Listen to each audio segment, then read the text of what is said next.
जैसे ही एक स्पेसशिप एक प्लैनेट से निकलता है, एक लंबा ह्यूमनॉइड एलियन कपड़े उतारता है और एक कप से काला लिक्विड पीता है, जिससे उसका शरीर पिघलने लगता है। उसके बचे हुए हिस्से एक वाटरफॉल में गिरते हैं और उस एलियन का डीएनए टूटने लगता है और फिर से जुड़ने लगता है। 2089 में आर्कियोलॉजिस्ट एलिजल शॉ और चार्ली हॉलोवे को एक स्कॉटिश गुफा में एक स्टार मैप मिलता है जो कई अलग अलग पुरानी संस्कृतियों से मैच करता है। वो इसे इंसानियत के पूर्वजों, जिन्हें वो इंजीनियर्स कहते हैं, की तरफ से एक इन्विटेशन समझते हैं। अगले सीन में हम एक स्पेसशिप को स्पेस में ट्रैवल करते हुए देखते हैं। एक एंड्रॉइड जिसका नाम डेविड है, वो एलिजाबेथ शॉ और बाकी लोगों पर नजर रखता है जब वो गहरी नींद में होते हैं। डेविड बिना किसी जवाब के मैसेजेस भेजता है। वो अकेले वक्त बिताता है, कई अलग अलग भाषाएं और फिलॉसफी सीखते हुए। शिप डेविड को अलर्ट करता है कि वो अपनी मंजिल वाले प्लैनेट पर पहुंच गए हैं, जो बेहद खूबसूरत है। जब डेविड मेरेडिथ को चेक करने जाता है तो देखता है उसका पॉड खाली है। वो कदमों के निशान फॉलो करता है और उसे एक्सरसाइज करते हुए पाता है। वो पूछती है कि वो कब से सोए हुए हैं। वो जवाब देता है 2 साल। वो उसे सबको जगाने के लिए कहती है। मेरेडिथ, जो वेलेंट कंपनी की एग्जीक्यूटिव है, कैप्टन को बताती है कि मिशन ब्रीफिंग जल्द ही शुरू होने वाली है। सारे crew members mission briefing room में इकट्ठा होते हैं। मेरेडिथ पीटर वेलेंट की एक वीडियो रिकॉर्डिंग दिखाती है, जो वेलेंट कॉर्पोरेशन के बुजुर्ग सीईओ हैं, जिन्होंने इस साइंटिफिक वेसल प्रोमेथियस पर एक्सपीडिशन को फंड किया है ताकि वो उस दूर के मून तक मैप को फॉलो कर सके। एलिजाबेथ और चार्ली अपने मिशन की वजह समझाते हैं। धरती पर कई अलग अलग सभ्यताएं हैं जो सदियों दूर थी और उनका आपस में कोई संपर्क नहीं था, पर सब एक जैसे एलियन फिगर्स की पूजा करते थे। उन सभ्यताओं के मैप्स उन्हें स्टार मैप पर दिखाए गए इकलौते रहने लायक मून तक ले जाते हैं। उन्हें लगता है कि ये सिर्फ एक मैप नहीं बल्कि एक इन्विटेशन है। एलिजाबेथ इन एलियंस को इंजीनियर्स कहती है क्योंकि उसे लगता है उन्होंने ही इंसानों को बनाया है। डेविड एलिजाबेथ और चार्ली को मेरेडिथ के कमरे में बुलाता है, जहां वो हर तरह के मेडिकल इंस्ट्रूमेंट्स देखते हैं, जिसमें ऑटोमेटिक सर्जरी मशीन्स भी शामिल है। मेरेडिथ उन्हें बोलती है कि अगर उन्हें मून पर कुछ भी मिले तो उन्हें वापस आकर उसे रिपोर्ट करना चाहिए। सारे क्रू मेंबर्स मून पर लैंड करने की तैयारी करते हैं, जहां का माहौल धरती जैसा है। चार्ली को एक स्ट्रक्चर दिखता है और कैप्टन उसके पास लैंड करता है। प्रोमेथियस उस बंजर पहाड़ी जमीन पर एक बड़े बनावटी स्ट्रक्चर के पास लैंड करता है। टीम छोटे ड्रोन्स के साथ स्ट्रक्चर के अंदर की जगह एक्सप्लोर करती है। वो सब अपने हेलमेट्स उतार देते हैं क्योंकि अंदर की हवा जहरीली नहीं है। जब वो स्ट्रक्चर एक्सप्लोर करते हैं, डेविड दीवार पर सिंबल्स एक्टिवेट करता है। वो होलोग्राम्स को भागते हुए देखते हैं और उनका पीछा करते हैं। उन्हें एक बड़े एलियन की बिना सर वाली लाश मिलती है। शॉ तय करती है कि ये बॉडी एक इंजीनियर की है और उसका सर निकाल लेती है ताकि उसे वापस प्रोमेथियस पर ला सके। उन्हें एक इंसानी सर जैसी बड़ी मूर्ति और ढेर सारे सिलेंडर्स मिलते हैं। क्रू को और भी बॉडीज मिलती है, जिससे उन्हें लगता है कि ये प्रजाति 2000 साल पुरानी है और खत्म हो चुकी है। क्रू मेंबर्स मिल्बर्न और फिफल्डिन खोजों से बेचैन हो जाते हैं और वापस प्रोमेथियस पर लौटने की कोशिश करते हैं। एक्सपीडिशन बीच में ही रुक जाती है जब एक तूफान क्रू को वापस शिप पर जाने के लिए मजबूर करता है। डेविड चुपके से अपने साथ एक सिलेंडर वास ले लेता है। तूफान शिप के पास आ रहा होता है और सब भागते हैं। एलिजाबेथ एक बैग गिरा देती है और उसे लेने जाती है, पर गिर जाती है। चार्ली भी उसके पीछे जाता है और डेविड उन दोनों को बचा लेता है। अगले सीन में हम देखते हैं कि वो 2 क्रू मेंबर्स जो वापस प्रोमेथियस पर जाने की कोशिश कर रहे थे, अब स्ट्रक्चर में खो गए हैं। शिप की लैब में जब साइंटिस्ट इंजीनियर के कटे हुए सर से हेलमेट हटाते हैं, उन्हें अजीब निशानों वाला एक सुरक्षित चेहरा दिखता है। वो खोपड़ी के अंदर एक छोटा डिवाइस डालते हैं। खोपड़ी जिंदा हो जाती है, खून बहने लगता है और आखिर में फट जाती है। साइंटिस्ट इंजीनियर के डीएनए का टेस्ट करते हैं और पाते हैं कि ये इंसानों से मैच करता है। डेविड सिलेंडर के अंदर की चीजों की जांच करता है और उसे काला लिक्विड मिलता है। वो चार्ली के पास जाता है और पूछता है कि वो अपने सवालों के जवाब के लिए किस हद तक जाएगा। चार्ली जवाब देता है, कुछ भी और सब कुछ। डेविड जानबूझकर ड्रिंक में उस काले लिक्विड की थोड़ी सी मात्रा मिला देता है और अनजान चार्ली के साथ टोस्ट करता है, जो उसे पी लेता है। स्ट्रक्चर में खोए हुए क्रू मेंबर्स को कई मरी हुई एलियन बॉडीज मिलती है। उनकी लोकेशन कैप्टन ढूंढ लेता है, जो उन्हें बताता है कि शायद एलियंस मरे नहीं हैं। क्रू मेंबर्स डर जाते हैं और कंफ्यूज हो जाते हैं। चार्ली एलिजाबेथ के पास एक गुलाब लेकर जाता है। वो उसे बताती है कि इंसान इंजीनियर प्रजाति के वंशज है। वो सोचते हैं कि इंजीनियर्स को किसने बनाया, ये सोचते हुए कि शायद वो कभी नहीं जान पाएंगे। थोड़ी देर बाद शॉ और चार्ली सेक्स करते हैं। इसी बीच मेरेडिथ कैप्टन के साथ बात करती है और पूछती है कि स्ट्रक्चर को स्कैन करने में कितना वक्त लगेगा। वो जवाब देता है 1 घंटा, और जब वो उससे कुछ पूछता है तो वो उसे अपने कमरे में बुलाती है। स्ट्रक्चर के अंदर खोए हुए क्रू को काले लिक्विड में तैरता हुआ एक सांप जैसा क्रिएचर मिलता है। उन्हें लगता है ये प्यारा सा रेप्टाइल है और कैप्टन को बताते हैं। वो क्रिएचर मिलबर्न पर हमला करता है, उसका हाथ दबाता है और एक तेजाब जैसा फ्लूइड फेंकता है जो फिफिल्ड का हेलमेट पिघला देता है। फिफिल्ड मुंह के बल गड्ढे में गिरता है और आखिर में दोनों मारे जाते हैं। क्रू सूट्स पहनते हैं और उस सांप जैसे क्रिएचर और बाकी खोए हुए क्रू मेंबर्स को ढूंढने जाते हैं। मेरेडिथ डेविड को एक नया कमरा चेक करने को कहती है जो ड्रोन्स ने ढूंढा था। उसे ढेर सारे सिलेंडर्स मिलते हैं और अगले कमरे में डेविड अंदर जाते ही अपना कैमरा बंद कर देता है। जब क्रू वापस आता है तो उन्हें मिलबर्न की लाश मिलती है। इसी बीच चार्ली की तबीयत तेजी से खराब होती है और उसे जल्दी से प्रोमेथियस पर वापस लाया जाता है। डेविड अलग से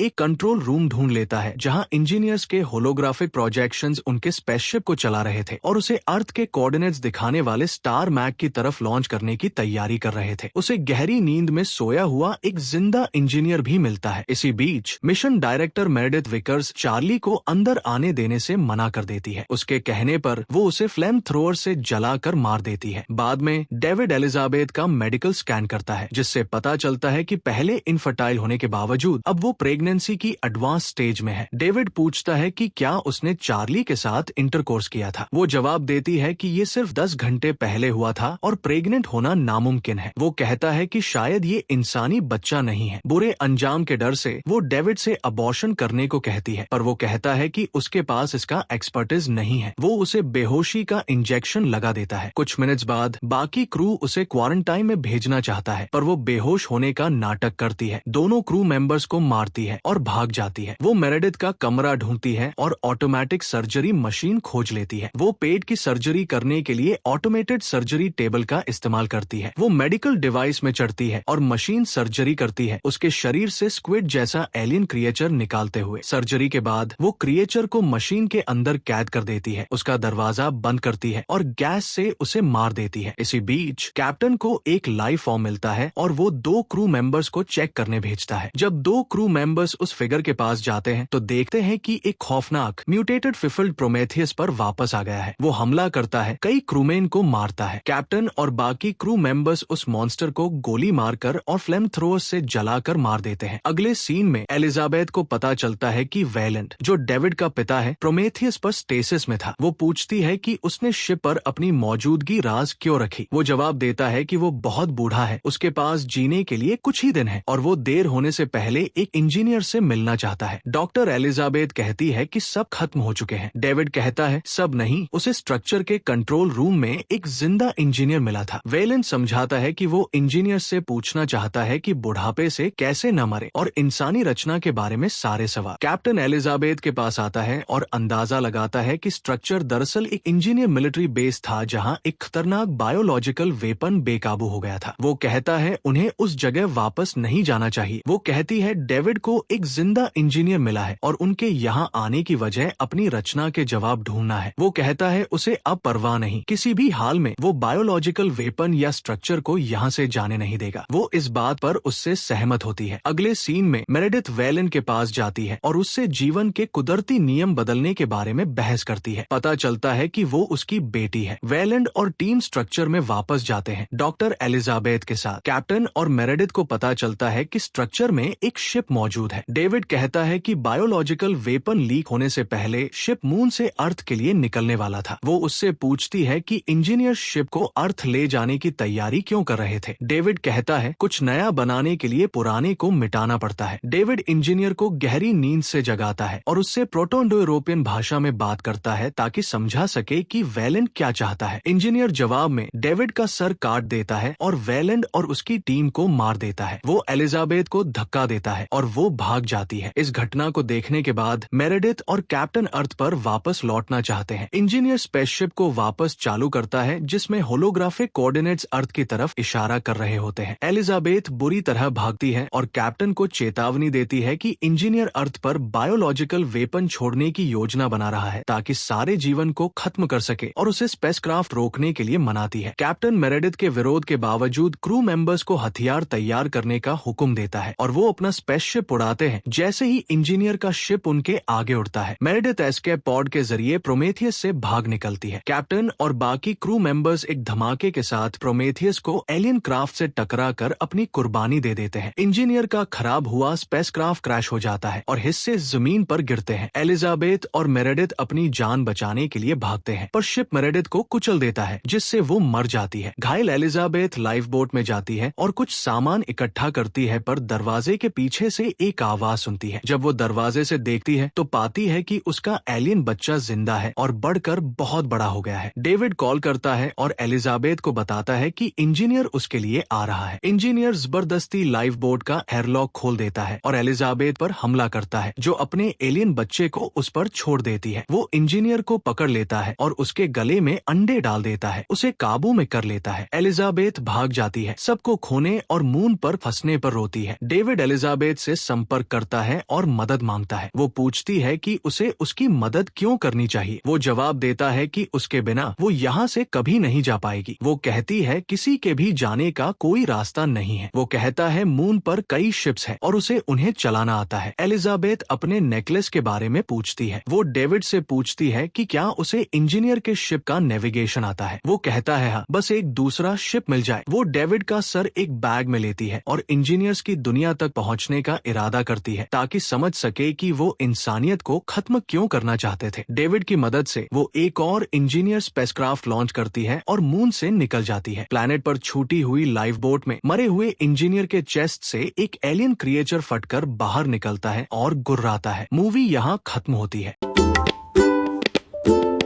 Please like and subscribe.